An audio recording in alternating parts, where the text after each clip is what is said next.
Dek Aura Cinta, perpisahan 1 juta doang.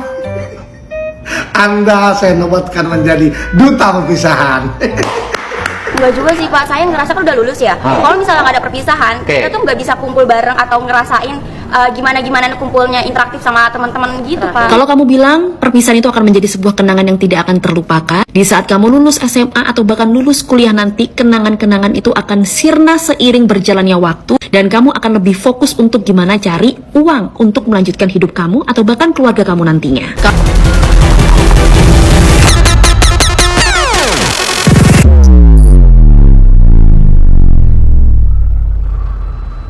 Aura cinta dan sorotan netizen antara gaya hidup, keluarga, dan perjuangan wisuda. Trending viral sebuah fenomena yang lagi ramai dibicarakan di TikTok dan berbagai media sosial, yaitu tentang selebriti muda yang sedang naik daun, Aura Cinta. Bukan hanya karena bakat dan karirnya di dunia hiburan, tapi juga karena kehidupan pribadinya yang kini menjadi konsumsi publik, terutama setelah sebuah kontroversi muncul. Terus kalau ada biaya perpisahan harus bayar berapa? Waktu itu sih sekitar 1 juta doang Pak. 1 juta doang. Ibu lebih setuju mana? Anaknya ada perpisahan bayar atau perpisahan saya larang nggak usah ngeluarin duit? Kalau buat mental anak sih saya setuju yang bayar sih. Wih, aku yakin ya, Dek Aura Cinta ini pasti sultan. Yakin aku kalah Bang Firdaus Wibowo. Bayangkan 1 juta untuk perpisahan, dibilang dia doang. Waduh, nggak tahu lah dia gimana susahnya nyari duit zaman sekarang ya. Siapa Aura Cinta? Aura Cinta, gadis muda yang dikenal luas karena wajah cantik, pembawaan tenang, dan peran-perannya di beberapa sinetron remaja. Tidak hanya itu, ia juga kerap muncul dalam iklan-iklan produk terkenal. Sejak kecil, Aura sudah aktif di dunia modeling dan perlahan menapaki karir di dunia hiburan. Banyak yang kagum pada etos kerjanya, terutama karena ia memulai semuanya dari bawah. Namun, nama besar seringkali datang dengan tanggung jawab dan sorotan publik. Dan itulah yang kini dialami oleh Aura Cinta.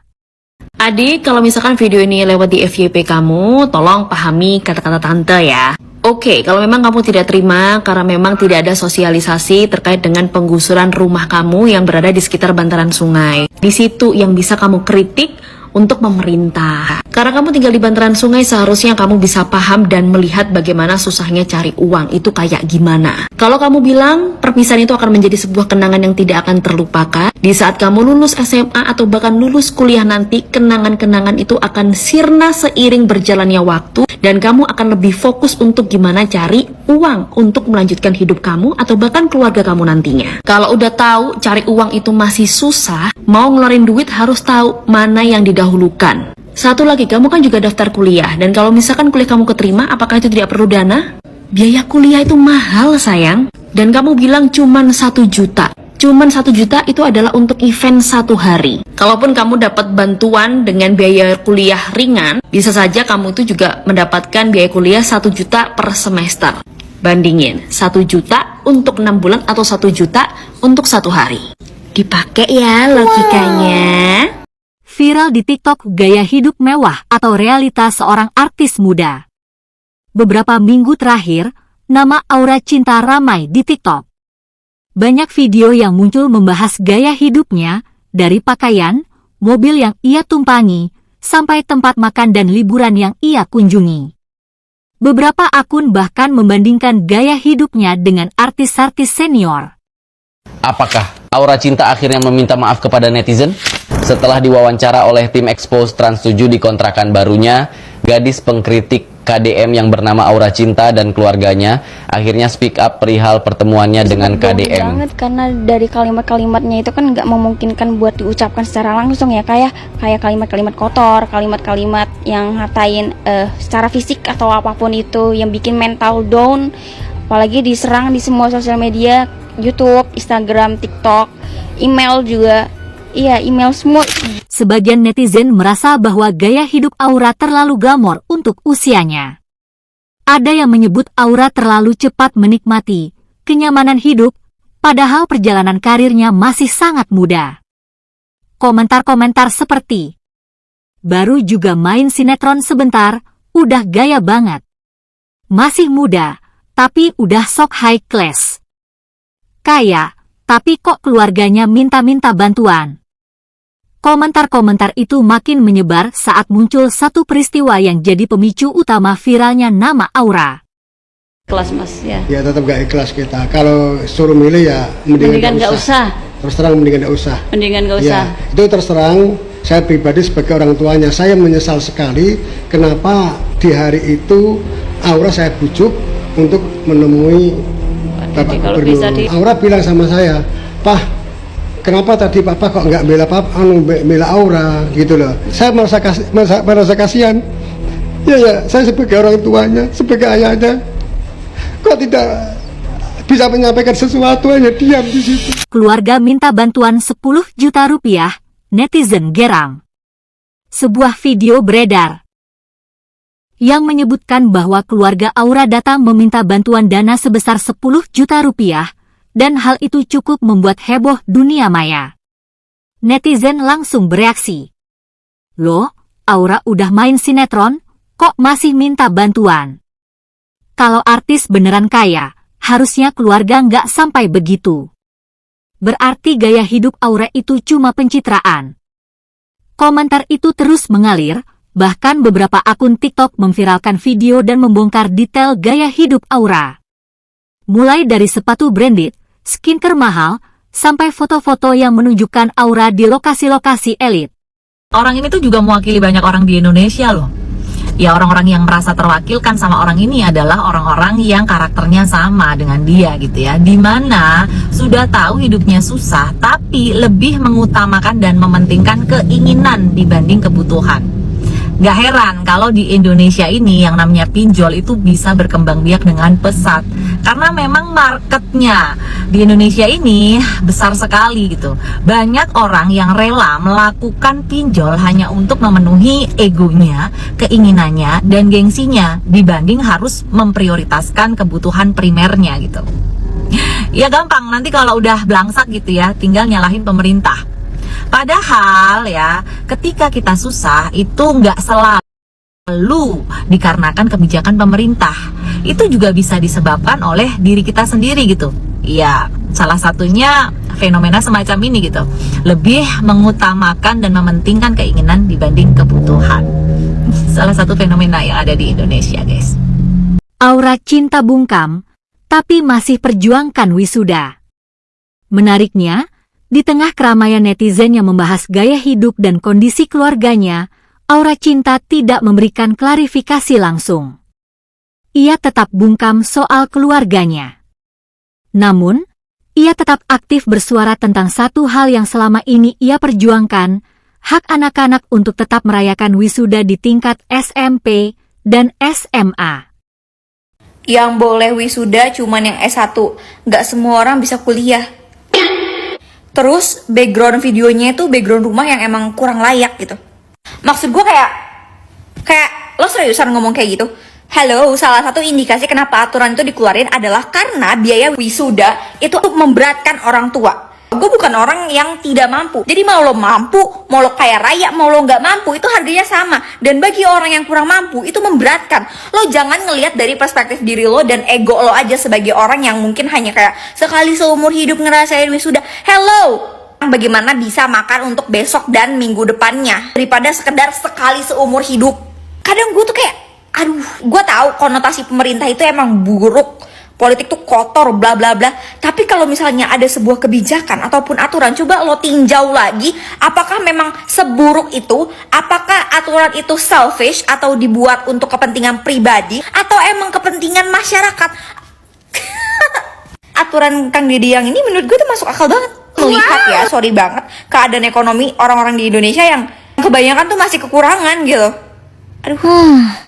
Melalui beberapa unggahan, baik video maupun wawancara singkat, Aura tetap menyuarakan pendapatnya. Wisuda adalah momen penting bagi anak-anak, apapun jenjangnya. Saya juga pernah merasakan bahagia saat pakai toga meski cuma di SD. Melarang wisuda hanya karena alasan ekonomi menurut saya terlalu menyederhanakan makna kebahagiaan anak. Pernyataan ini tentu menuai reaksi. Beberapa mendukungnya karena merasa Aura punya kepedulian pada dunia pendidikan. Namun, banyak juga yang menyindir. Ngomongin wisuda, tapi keluarganya malah minta uang. Harusnya perbaiki dulu internal keluarga sebelum ngurusin kebijakan. Ini cuma cari panggung aja, biar kelihatan peduli. Kalau banyak orang bilang ini anak ekonomi sulit tapi kemudian gaya elit, tetapi justru saya melihat anak ini punya keberanian yang sangat luar biasa untuk menyampaikan pendapatnya. Tidak semua anak muda bisa seperti ini, apalagi kemudian itu adalah perempuan. Dan justru ketika ada kritik, sedikit-sedikit saya melihat Kang Deddy panggil gitu ya, atau menemui orang tersebut. Yang ini justru menunjukkan adanya nuansa intimidatif. Justru menunjukkan nih kegagalan membangun percakapan yang setara. Seharusnya ya sudah, ini negara demokrasi, orang bebas berpendapat. Antara publik figur dan kehidupan pribadi. Fenomena ini menunjukkan betapa tipisnya batas antara kehidupan pribadi dan publik ketika seseorang sudah dikenal luas. Aura Cinta mungkin tidak meminta hidupnya dibongkar sedemikian rupa, tapi sebagai selebriti muda, setiap tindak tanduknya selalu mendapat perhatian. Publik mulai bertanya, apakah seorang artis muda berhak tampil mewah jika dia hasil jerih payah sendiri? Apakah keluarga yang bermasalah harus jadi beban publik figur? Apakah seseorang kehilangan hak menyuarakan pendapat hanya karena latar belakang pribadinya? Pertanyaan-pertanyaan ini terus bermunculan dan menciptakan perdebatan yang panas, terutama di TikTok yang saat ini menjadi medan tempur opini. Kalau kita sudah tahu, kita tinggal aja masih susah, rumah aja nggak punya, buktinya tinggal aja masih di tanah yang milik negara tanpa izin. Itu berarti apa? Berarti kita bukan orang punya. Kita nggak punya uang untuk beli rumah, sekedar ngontrak di tempat yang bener. Kenapa harus mementingkan gengsi yang nggak seberapa itu? Yang katanya untuk kenang-kenangan, jadi selama 3 tahun kamu SMK, itu kamu tidak punya kenang-kenangan dengan teman-temanmu. Kenang-kenangannya hanya sekedar wisuda yang 1 hari, nyewa baju, make up, bayar 1 juta. Tuh, uang 1 juta itu bisa kamu gunakan untuk kepentingan keluarga kamu, untuk makan, untuk sewa kontrakan kayak. Udah syukur rumah yang digusur itu diganti rugi sama negara, bukan ganti rugi, dikasih uang sama pemerintah. Padahal kamu tinggal di situ secara ilegal karena tanah itu bukan punya kamu. Jadi sewaktu-waktu kapanpun negara membutuhkan, ya kamu akan tergusur sayang. Netizen, media sosial, dan etika kolektif. Apa yang menimpa Aura Cinta bukan hal baru di era digital. Selebriti muda seperti dia sangat mudah menjadi target netizen, apalagi jika ada sedikit saja celah yang dianggap janggal atau kontras oleh publik. Namun, ini juga jadi refleksi kita bersama. Apakah etis jika netizen ikut menghakimi tanpa tahu seluruh cerita? Apakah bijak menertawakan keluarga yang mungkin sedang menghadapi masalah? Dan apakah benar bahwa kekayaan dan citra publik harus selalu sejalan dengan kondisi keluarga? Ada netizen yang berkata, itu urusan keluarga, jangan digeneralisir. Aura kerja keras kok, kenapa malah dibully? Kalau orang tua minta bantuan, bukan berarti Aura gagal sebagai anak. Aura Cinta, gadis remaja baru lulus SMA, terlibat debat dengan Gubernur Jawa Barat Kang Deddy Mulyadi. Logikanya dibantah, logikanya dianggap keliru, tapi dia telah menunjukkan keberanian luar biasa, sesuatu yang jarang kita lihat pada generasi muda saat ini. Dia bahkan telah menunjukkan bahwa dia lebih baik, lebih bermartabat daripada mereka yang berani menghujat di media sosial menggunakan akun anonim. Jujur, saya mengapresiasi keberanian Aura. Di usia yang masih belia, dia berani mengutarakan pendapatnya kepada seorang gubernur, figur publik yang disegani. Terlepas benar atau salah pendapatnya, tapi langkahnya bukanlah langkah yang mudah. Dia memilih untuk berbicara meskipun tahu akan resiko setelahnya. Ini adalah keberanian yang seharusnya kita sambut dengan dukungan. Tapi tak sedikit yang tetap keras. Ini pelajaran buat artis yang suka pamer. Seharusnya lebih bijak sebelum tampil di publik. Hikmah dan masa depan Aura Cinta. dari semua peristiwa ini, ada pelajaran penting yang bisa kita ambil, terutama bagi generasi muda yang ingin meniti karir di dunia hiburan atau media sosial. Bahwa ketenaran datang bukan hanya dengan popularitas, tapi juga ujian besar dalam menjaga integritas, membangun citra, dan mengelola hubungan dengan keluarga dan publik. Aura Cinta mungkin masih muda, tapi ia sedang belajar dalam fase yang sangat terbuka, dilihat jutaan mata, dibicarakan oleh ribuan akun, dan diuji oleh situasi yang bisa terjadi pada siapa saja. Apakah ia akan bertahan? Akankah ia memberi klarifikasi? Atau justru membuktikan dirinya lewat prestasi? Hanya waktu yang akan menjawab. Kehidupan artis tidak selamanya gemerlap seperti yang kita lihat. Ada cerita di balik layar, ada tekanan yang tidak tampak, dan ada perjuangan yang kadang tidak dihargai. Aura Cinta mungkin sedang dalam badai, tapi setiap badai pasti berlalu. Yang terpenting adalah bagaimana ia bisa tumbuh dari pengalaman ini. Bagaimana menurut kalian? Apakah netizen terlalu keras menilai? Atau memang publik figur harus siap dengan segala risikonya?